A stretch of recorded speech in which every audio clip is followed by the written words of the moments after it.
दिनैनि हितेश बसुमतारिया हाग्रामा महिलानि सान्थ्रि गाहायमोन आरो बे सान्थ्रि गाहाय हितेश बसुमतारि बिथांमोनखौ लानानैसो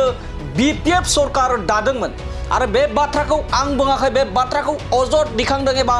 बाथ्रा बुंदों खाम्फा बरगयारी बिथाङा जेराव खाम्फा बरगयारी बिथाङा यूपीपीएल दोलोआव जगदान जानायनिफ्रायनो बीपीएफ दोलोनिफ्राय सानफा एफा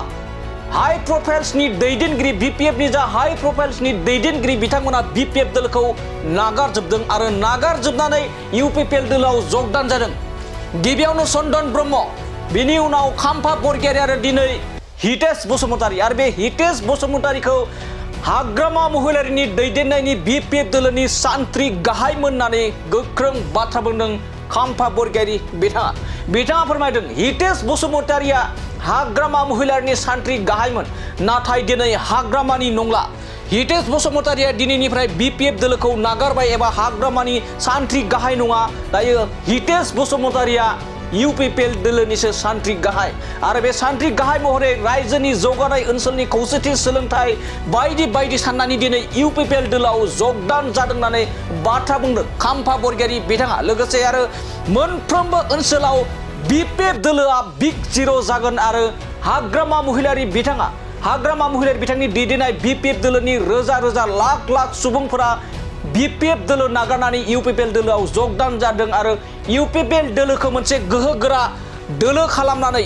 खालामनानै सरकार सालायनाय आरो जौगानायनि खामानि मावनो थाखाय मदद होगोन होननानै बे समाव खाम्फा बरगयारी बिथाङा रोखा फोरमायदों। बे समाव फिन फोरमायबावदि हितेश बसुमतारिया हाग्रामा महिलारि बिथांनि सान्थ्रि गाहायमोन आरो बे सान्थ्रि गाहाय हितेश बसुमतारि बिथांमोननि गोहोखौ लानानैनो बीपीएफ सरकार दादोंमोन होननानै गोख्रों अजद खालामदों खाम्फा बरगयारी बिथाङा। दानिया फैदो बिदिब्ला खाम्फा बरगयारी बिथाङा हितेश बसुमतारि बिथांखौ लानानै हाग्रामा महिलारि बिथांनि सायाव माबायदि अजद खालामदों माबायदि बाथ्रा बुंदों जों बिथांनिफ्राय आबुङै मिथिना लानि।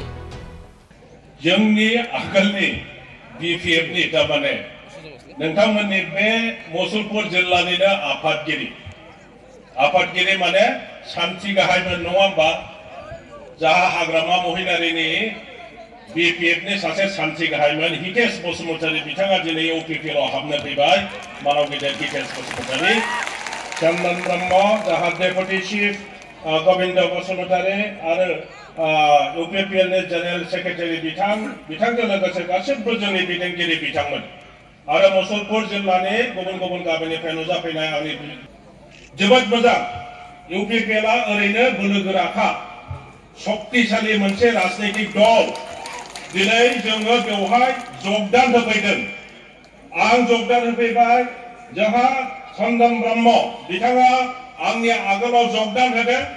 आरो नै दिनै हितेश बसुमतारिया जगदान होफैबाय सानथामसो आगोल जोंहा बाक्सायाव जोंनि आगोलनि सासे एमसीएलए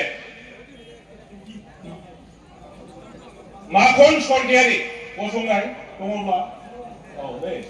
बिथाङाबो दाख्लै जगदान खालामदों आरो लारि जगदान खालामजोबसिगोन माने जोङो जगदान खालामनायनि उनावहाय यूपीपीएल नि गोहोआ मा जादों बियो दाजाबदों गतिके बियोग गैया আজি यूपीपीएल दলৰ শক্তিটো বিয়োগ নাই অকল প্লাস আছে